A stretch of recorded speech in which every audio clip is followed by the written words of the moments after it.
En ningún país del mundo podría iniciarse un acto de derechos humanos sin rendir un tributo a quien fuera uno de los más grandes defensores de derechos humanos del siglo XX, Nelson Mandela. Y también en Chile no podríamos iniciar un acto de derechos humanos sin rendirle tributo al padre Alfonso Baeza. Así que un gran aplauso.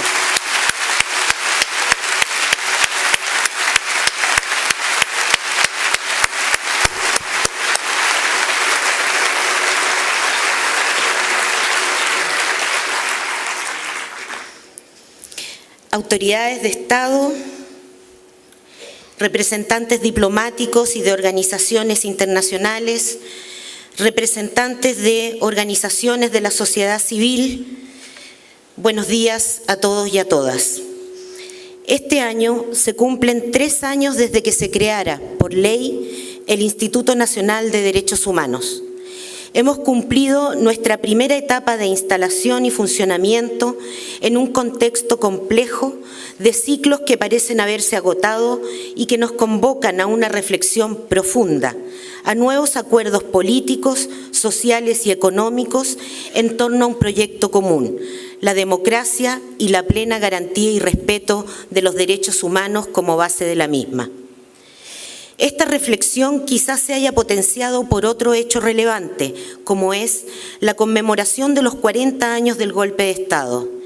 Y es que la contundencia con la que la sociedad abordó este aniversario nos ha impactado a todos y todas, dejando en evidencia que esa memoria, la de las graves violaciones a los derechos humanos cometidas durante la dictadura, nos acompaña irremediablemente, porfiándonos una y otra vez sobre la importancia que tiene vivir en democracia y la necesidad de poner por sobre cualquier otra consideración la dignidad de las personas.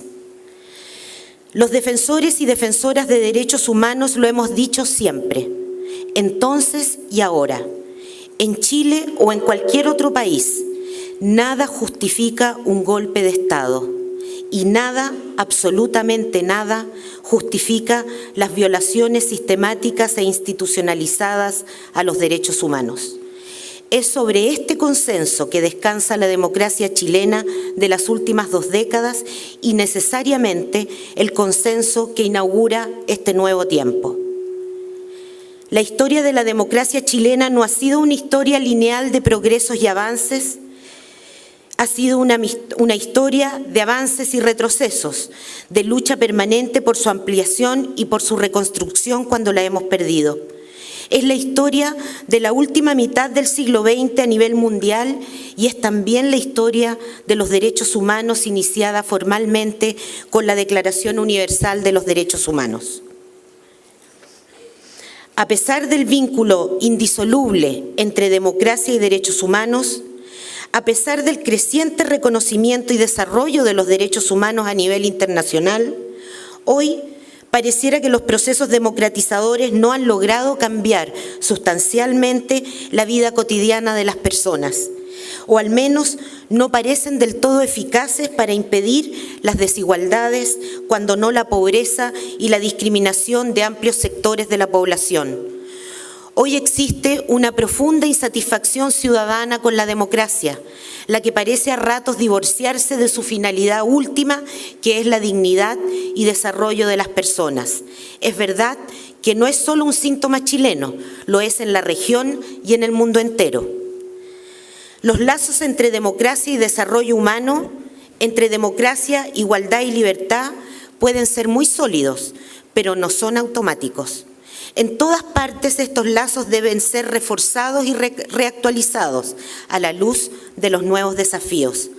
La forma más eficaz de hacerlo es reforzando las instituciones democráticas, acercando las instituciones a la ciudadanía, construyendo y reforzando los canales de participación de modo de lograr la inclusión de amplios sectores de la sociedad en plena igualdad de derechos.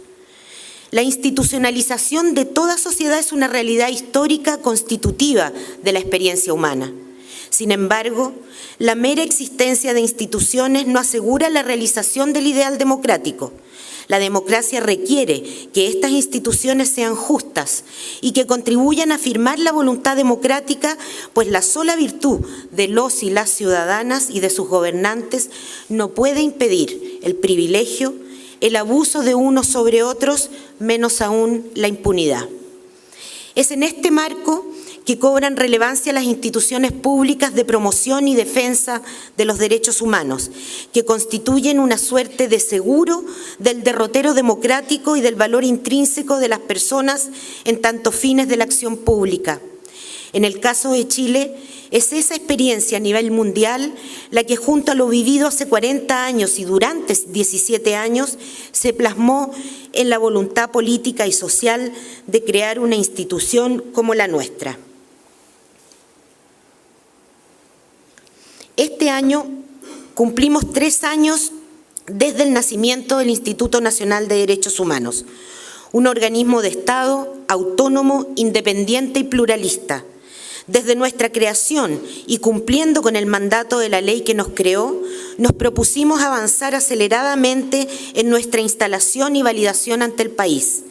Asumimos con rapidez y entusiasmo las tareas propias de un organismo que se instaló en una sociedad mucho más consciente de sus derechos y de la necesidad que las instituciones den más, mucho más de lo que han dado. Nuestro país ha cambiado y la ciudadanía y sus habitantes consideran que ya es tiempo de profundizar los cambios y la democracia.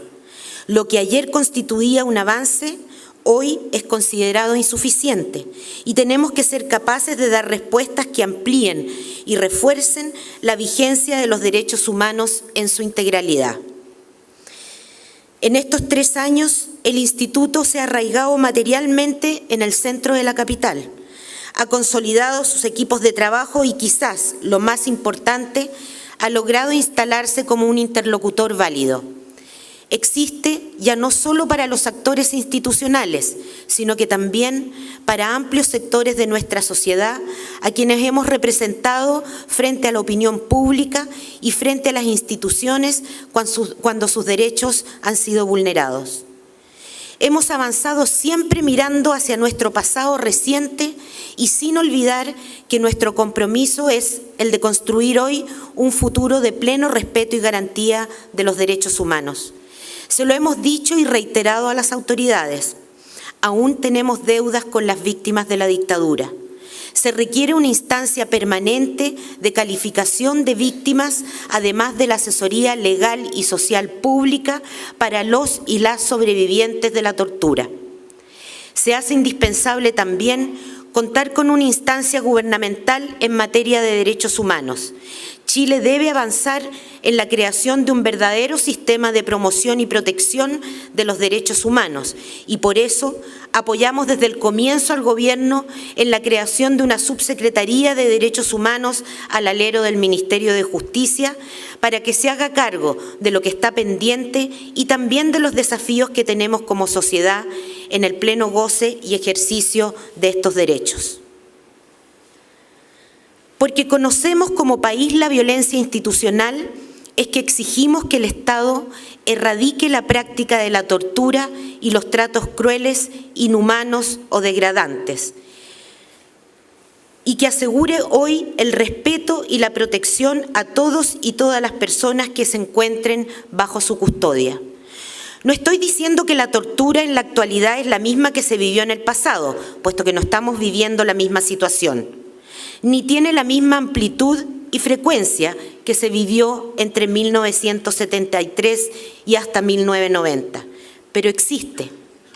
Es tributaria de ese pasado y probablemente de otros en los que el castigo físico era tolerado al punto de ser naturalizado.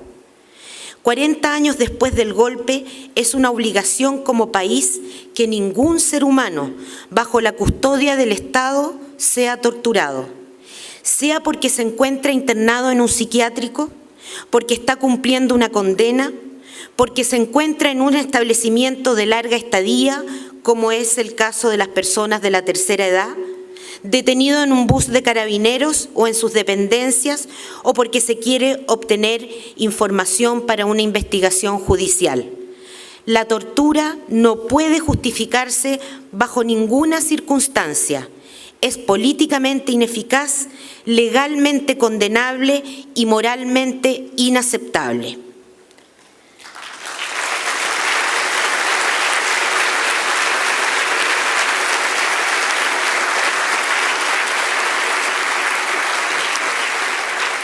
Un dato curioso: nuestra legislación penal, que sanciona prácticas aberrantes, no menciona una sola vez la palabra tortura. Se habla en nuestros códigos de apremios ilegítimos o de violencias innecesarias. Este no es terreno para eufemismos. El Comité contra la Tortura ha recomendado en más de una ocasión a Chile que adoptemos la definición explícita sobre tortura que consta en la Convención, y ello es ineludible para lograr su efectiva erradicación. También lo es acometer la necesaria reforma a la justicia militar, acotando su competencia de manera que las torturas infligidas por uniformados a civiles sean sancionadas por los tribunales ordinarios, asegurando el acceso a la justicia y el debido proceso. Los chilenos y chilenas soportamos demasiados años de impunidad e indefensión para permitir que ella se prolongue como rémora del pasado. Una de las mayores preocupaciones del Instituto Nacional de Derechos Humanos es la situación de los derechos humanos de los pueblos indígenas. Y una vez más, el informe anual se refiere a una de sus aristas. A pesar de la ratificación del convenio número 169 de la OIT y de la suscripción de la Declaración de Naciones Unidas sobre Derechos de los Pueblos Indígenas, sin duda se requieren mayores esfuerzos de parte del Estado. Es en este ámbito donde requerimos un cambio profundo y urgente. El relator especial de Naciones Unidas sobre Terrorismo y Derechos Humanos nos visitó este año y nos alertó sobre la necesidad que el Estado de Chile adopte una estrategia nacional destinada a abordar ampliamente, dentro de un plazo relativamente breve, un cambio de paradigma en la voluntad política, a fin de darle al tema mapuche la prioridad que requiere en el diálogo político a nivel nacional. Nos advirtió también sobre la necesidad de una acción rápida y efectiva frente a un escenario volátil que podría escalar y agravarse rápidamente. Este año asistimos al esfuerzo que hicieron autoridades de gobierno y de los pueblos indígenas para avanzar en una normativa sobre el derecho a la consulta previa que sustituyera el decreto 124.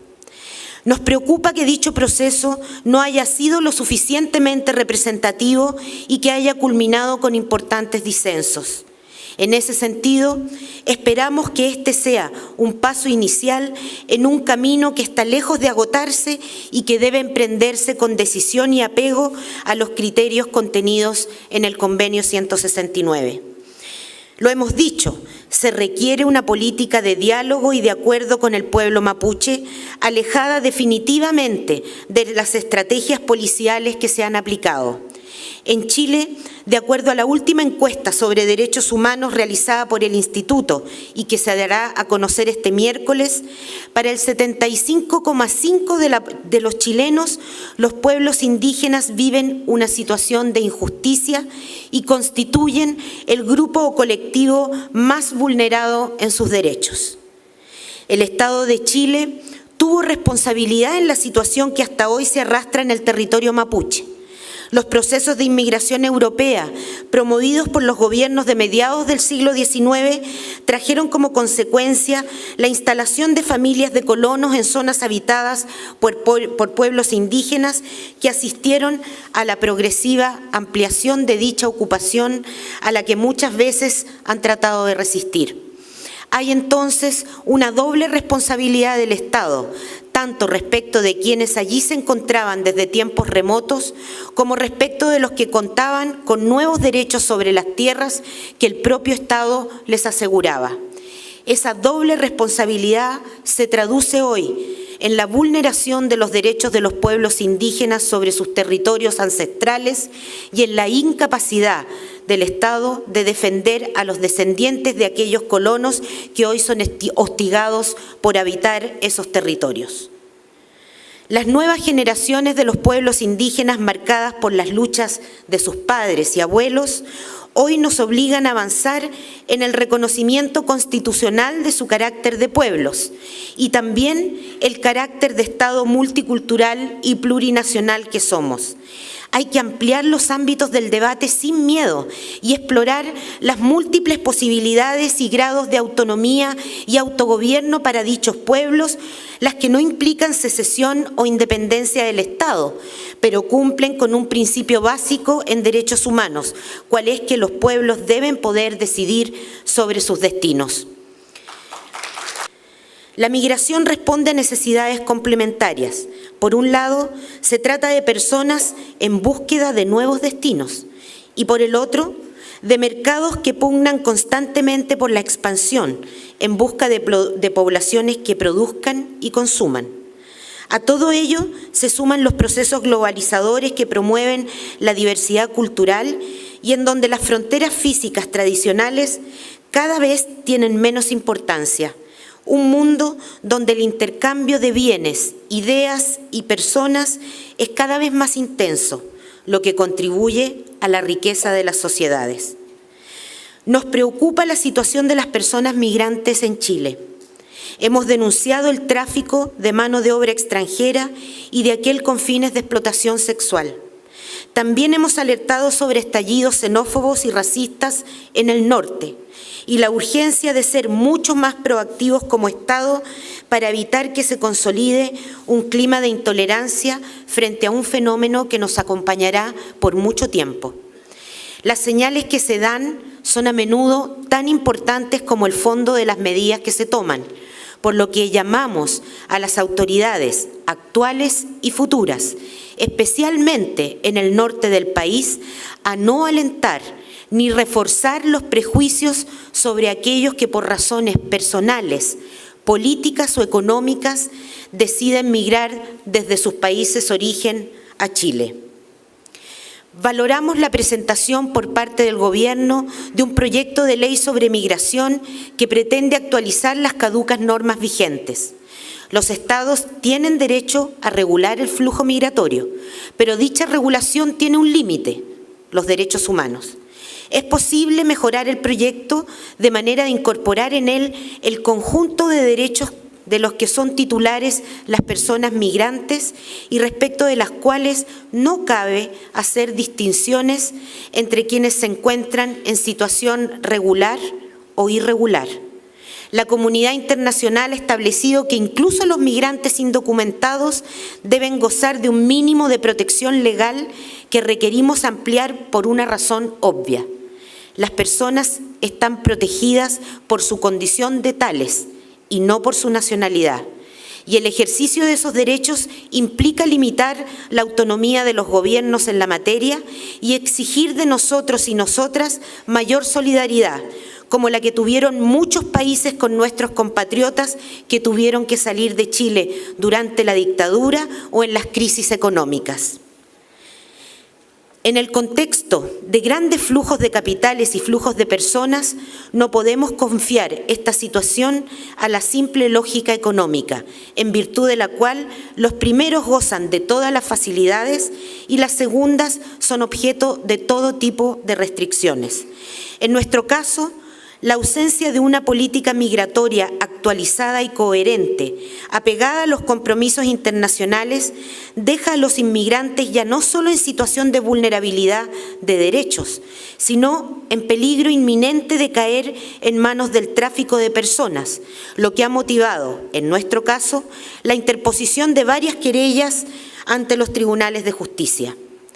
La migración se ha transformado en muchas regiones del mundo, en la nuestra también, en un proceso peligroso y arriesgado para quienes desean emigrar y entre ellas tanto más peligroso es para las mujeres. Es un principio de derechos humanos que todas las personas que residen en un país tengan igual acceso a un conjunto mínimo de derechos, derechos civiles y sociales, como educación, salud y vivienda. No hay razón para que los y las migrantes estén por debajo de dicho mínimo, que lo es también para quienes somos chilenas y chilenos. Este enfoque, el de derechos humanos, nos obliga a disociar la ciudadanía de la nacionalidad, como lo hace la Convención sobre los Derechos de los Migrantes y sus Familias. No podemos olvidar que la forma en que una sociedad aborda el destino de los extranjeros refleja, en última instancia, los valores en los que se funda. Se trata del precio, en términos de dignidad y de derechos humanos, que las sociedades están dispuestas a pagar para controlar sus fronteras. Hemos utilizado en este informe un concepto inusual en nuestro país, el de territorio. El territorio ha sido definido como el asiento físico de la población de un Estado. Es también fuente fundamental de sus recursos naturales y el espacio geográfico donde tiene vigor el orden jurídico. Pero es más que eso. El territorio es una organización de los recursos materiales y simbólicos capaces de estructurar las condiciones prácticas de la existencia de un individuo o de un colectivo social. Es capaz también de remitir a ese individuo o a ese colectivo a su propia identidad. El territorio se construye socialmente. La utilización creciente de esta noción y los debates que ha suscitado dan cuenta de la importancia y los desafíos que hay tras este concepto. En efecto, la definición de territorio pone en juego elementos espaciales, sociales, culturales, políticos y estatales de desarrollo. Parece evidente que en Chile la simple definición política administrativa del territorio ya no es suficiente si consideramos la importancia creciente de las reivindicaciones locales y regionales en los últimos decenios. En nuestro país, esto se acrecienta en la medida que el poder en estas regiones no emana desde ellas ni se genera desde procesos participativos y legitimantes. Buena parte de los conflictos de estos últimos años han tenido su origen en la relación de los territorios y de las regiones con el Estado central, como en Aysén, Freirina, Tocopilla y Calama. Hemos constatado cómo el modelo de relación entre el Estado y sus territorios es discriminatoria y limita el derecho a participar y decidir sobre los destinos nacionales y regionales.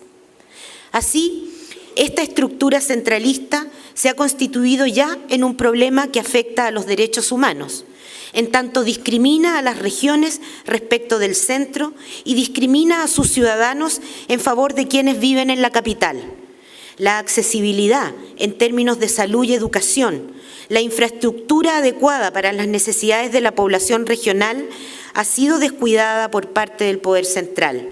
Es necesario elaborar una estrategia de justicia y solidaridad respecto de los recursos nacionales, una estrategia que permita una distribución justa de ellos, de manera que el impacto que representa su producción se pueda reparar y compensar prioritariamente en las regiones de origen y luego distribuir solidariamente en el país.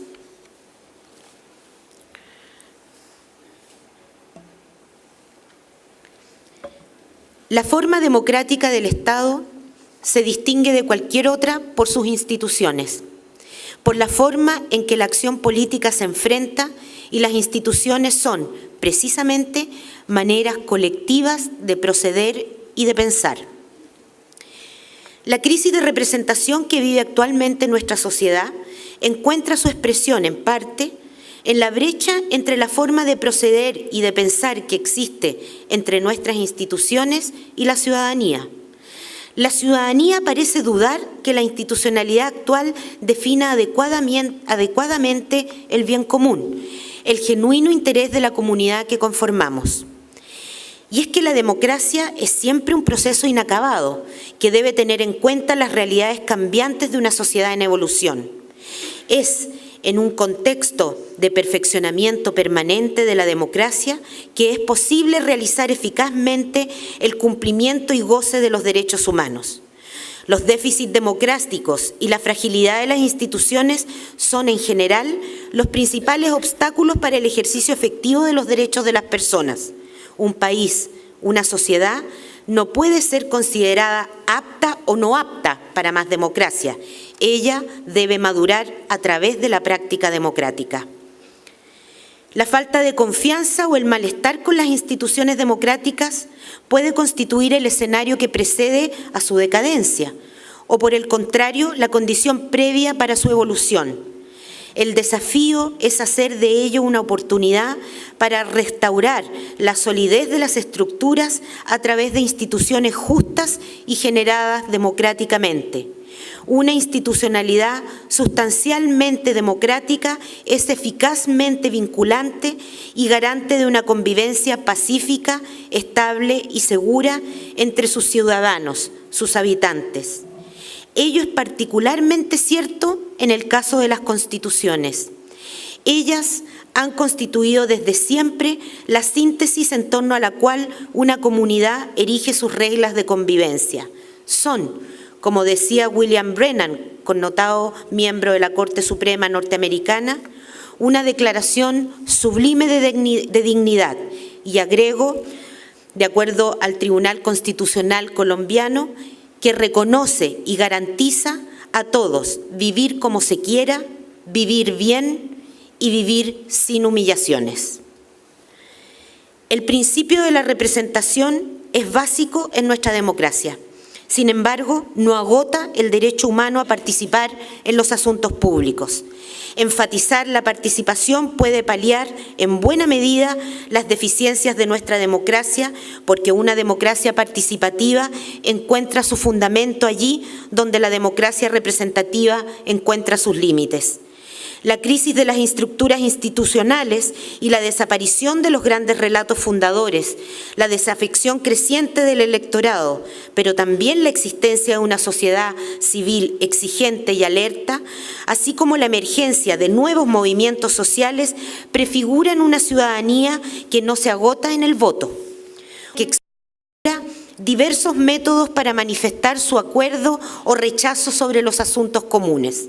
En este sentido, la alta abstención que ha caracterizado nuestros últimos procesos eleccionarios no debe sernos indiferente, a pretexto de que sería un fenómeno alineado con tendencias internacionales. Quienes ostentan responsabilidades políticas deben interrogarse sobre los atractivos de su oferta a la ciudadanía, y el Estado debe promover políticas públicas que incentiven la participación de los ciudadanos en las decisiones relevantes para nuestra sociedad, las que van desde la educación de nuestros niños hasta la resolución de los problemas prácticos de quienes asisten a votar. En Chile, las posibilidades de participación de la ciudadanía en los procesos de toma de decisiones públicas, más allá del voto, son limitadas. Y miren la paradoja.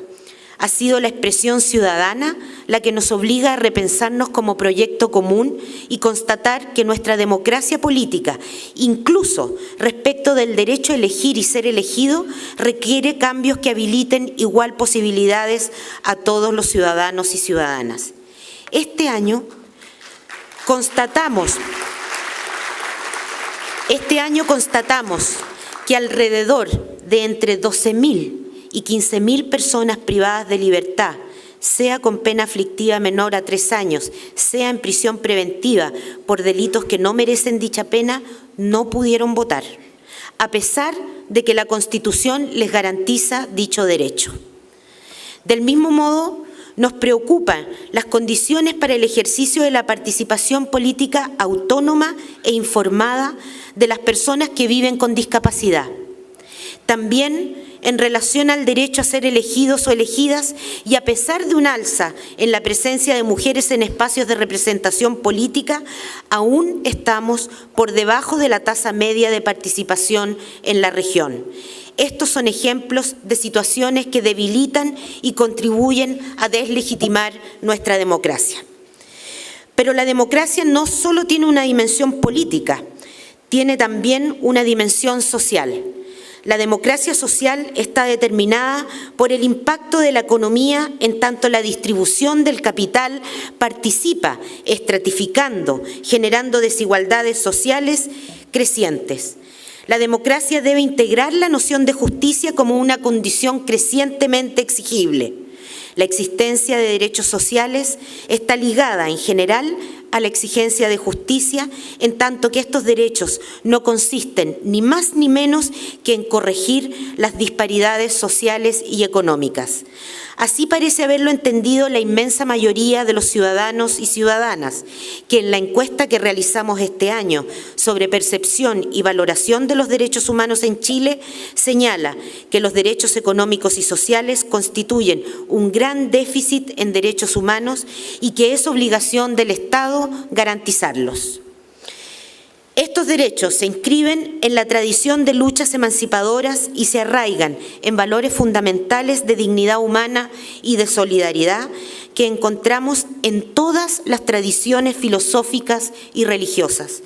Las reivindicaciones en favor de estos derechos se encuentran en todo el mundo y en toda época, dando testimonio de su universalidad. Nuestro país no es una excepción.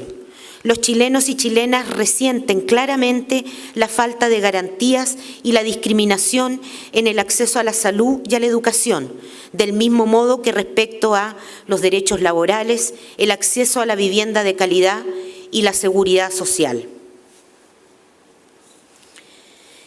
Quien dice poder, dice también responsabilidad.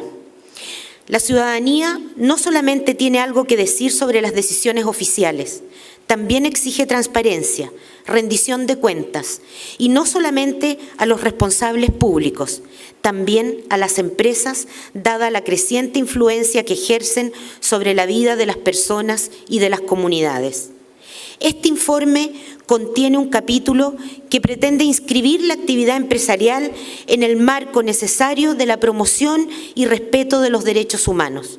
Las actividades de grandes empresas y los grandes proyectos de infraestructura pueden significar destrucción del medio ambiente, expulsiones de comunidades de sus territorios, contaminación de las aguas y de la alimentación, cuando no pérdidas en la actividad económica y de recursos en las comunidades vecinas.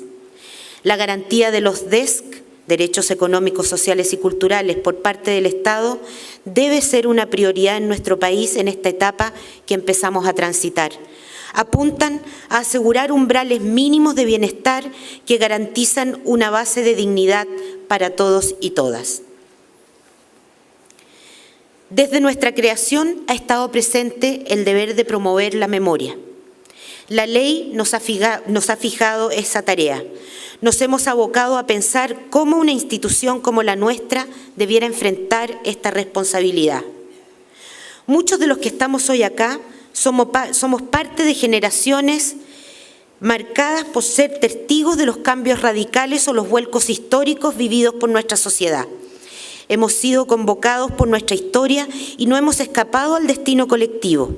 Ello nos impone una exigencia ética de memoria, de una memoria que nos movilice hacia un futuro mejor para todos, que nos permita rendir homenaje a las víctimas de la violencia, construyendo hoy para mañana una sociedad justa, democrática, que exprese una ética irreconciliable con cualquier razón de Estado que implique vulnerar los derechos de cualquier persona. No podemos modificar el pasado, pero sí lo que significa. Podemos elaborar una valoración desde el horizonte actual sobre el sentido de lo ocurrido. Es un proceso de interpretación que supone la transformación del pasado mediante un conjunto de prácticas que lo imbrican con el presente, costumbres que se entrelazan así con un universo de valores, significados y discursos. Nadie puede pretender que la vuelta de los chilenos hacia el pasado es un ejercicio que no se vaya a repetir. Al contrario, es probable que, como en otras latitudes, ello ocurra para ir fijando posiciones y responsabilidades en el recuerdo, para ir estableciendo dónde estaba cada quien en esos tiempos y lo que hizo o dejó de hacer.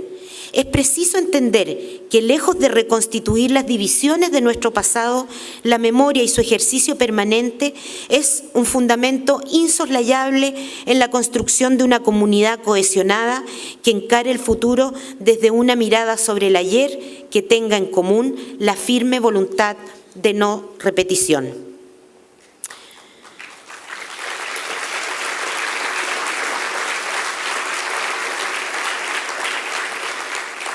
Antes mencioné las tareas que debimos acometer en la etapa fundacional de nuestra institución, etapa que cerramos hoy frente a ustedes.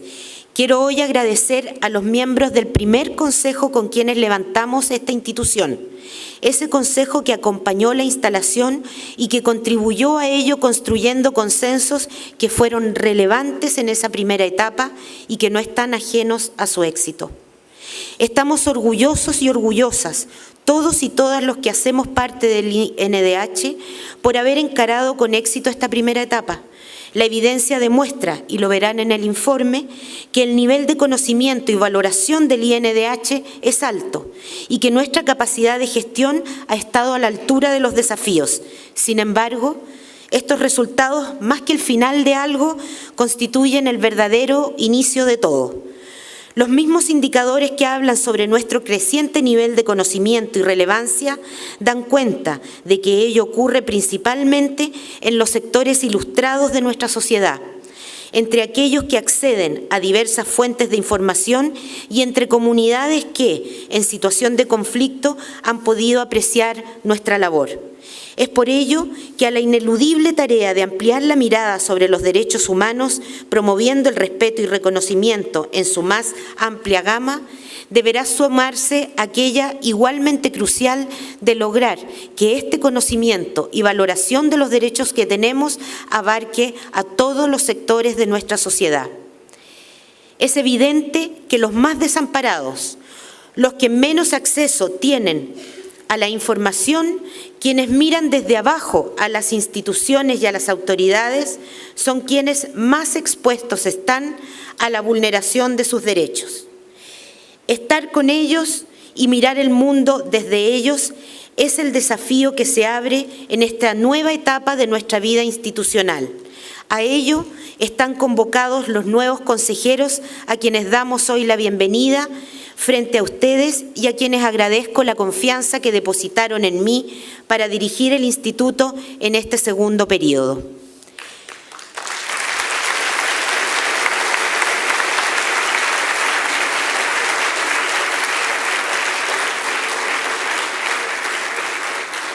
Este desafío supone un enorme reto para nosotros, pero también requiere, de modo indispensable, un mayor compromiso del Estado para con el Instituto, de manera de poder responder al mandato de promoción y protección que se nos ha encomendado por ley. Este compromiso es también una tarea de la sociedad civil, que ha sido fundamental a través de sus organizaciones, tanto en el pasado como hoy, en la promoción y defensa de los derechos humanos. Es indispensable el fortalecimiento de la sociedad civil porque en ella está contenida la riqueza de la diversidad y la autonomía necesaria para denunciar las situaciones de vulneración de derechos independientemente de los gobiernos de turno. Quiero reiterar que muchos de los logros democráticos actuales fueron primero reivindicaciones de la sociedad civil. Hay que reconocer el rol que han jugado en el fortalecimiento del espíritu democrático, en la preparación de la ciudadanía para la vida política, en la denuncia de esas zonas de ausencia de derechos y en la utilización de herramientas políticas y jurídicas para hacer exigibles sus derechos.